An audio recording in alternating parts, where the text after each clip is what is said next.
আজ হচ্ছে শুভ দীপাবলি।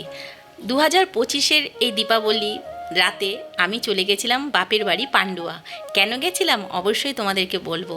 দীপাবলির দিন সাধারণত আমি আমার বাড়িটাকে ঠিক এইভাবেই সাজাই, আরও সুন্দর করে সাজাই, রঙ্গোলি করি, কিংবা চারিদিকে আরও সুন্দর সুন্দর করে বাতি ধরিয়ে সুন্দর করে সাজাই। এবারও সাজিয়েছি, কিন্তু যেহেতু আমি যাব বাপের বাড়ি সেই জন্য রঙ্গোলি করার সময় পাইনি।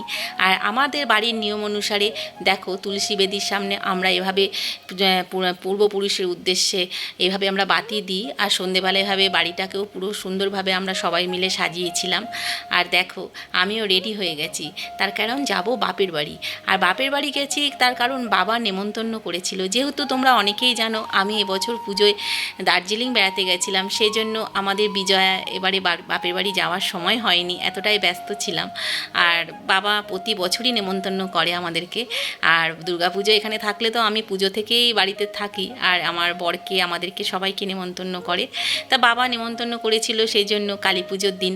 আর কালী পুজোর দিন যেহেতু বাপের বাড়ি যাচ্ছি, সেই জন্য ভাবলাম যে আমাদের কালী পুজো যে পান্ডুয়ায় বিখ্যাত, প্রত্যেকটা প্যান্ডেল একটু ঘুরে দেখি। সেরকম বাড়ি ঢোকার আগেই আমি প্রতিটা প্যান্ডেল বরের সঙ্গে ছেলের সাথে ঘুরে ভালো করে দেখে নিচ্ছিলাম।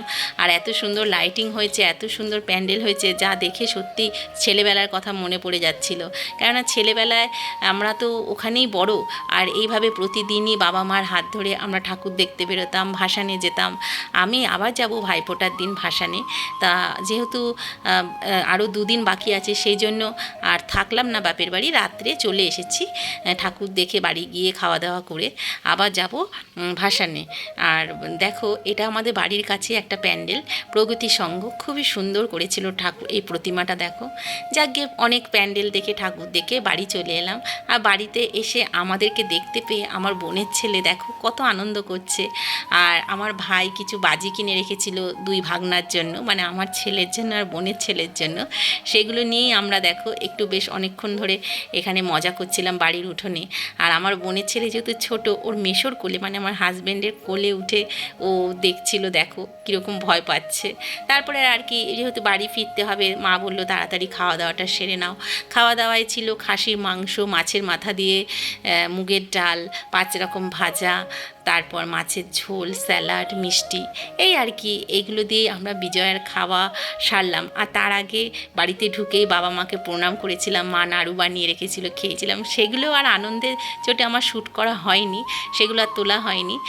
পরে মনে হয়েছে আসলে বাপের বাড়ি অনেক দিন পর যেহেতু গেছি, তখন আর এই ভিডিও করার কথা মনে থাকে না। দেখো, সময়ও হয়ে গেছে বাড়ি যাওয়ার। আমার বর বাবার সাথে গল্প করছিল, আর আমার বোনের ছেলে তো আমাকে কিছুতেই যেতে দেবে না প্রতিবারের মতন। কিন্তু যেহেতু বাড়ি ফিরবো, অনেকটা রাত হয়ে গেছে, প্রায় রাত 12টা, সেই জন্য আমরাও বেরিয়ে পড়লাম।